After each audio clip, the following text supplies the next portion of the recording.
আজ তরুণ বয়সে মৃত্যু হচ্ছে। জানাজার কাতারে দাঁড়িয়ে মানুষ বলে, ইস আরেকটু সময় পেলে নামাজটা শুরু করতাম।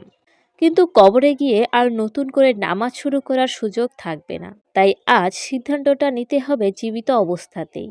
অনেকেই বলে, আমি ঘুষ খাই না, মিথ্যা বলি না, কারো ক্ষতি করি না। আলহামদুলিল্লাহ, এগুলো ভালো কাজ। কিন্তু প্রশ্ন হলো, আল্লাহর আদেশ মানা কি ভালো কাজের মধ্যে পড়ে না? আল্লাহ বলেন, যে ব্যক্তি আল্লাহ ও তার রাসূলের অনুগত করে সেই সফল। সূরা আহজাব। ভালো মুসলিম বা মানুষ হওয়া মানে মানুষকে খুশি করা নয়। ভালো মুসলিম হওয়া মানে আল্লাহ তাআলাকে খুশি করা। মানুষের হক ঠিক রেখে আল্লাহর হক নষ্ট করা এটি পূর্ণ দিন না। নামাজ না পড়েও আপনি ভালো মানুষ হতে পারবেন, কিন্তু ভালো মুমিন হতে পারবেন না। আপনি সমাজের কাছে হয়তো ভালো ও ভদ্র মানুষ হতে পারবেন, কিন্তু আপনি একজন ইমানদার ব্যক্তি হতে পারবেন না। কারণ মুসলিম মানেই আল্লাহর সামনে সিজদায় নত হওয়া।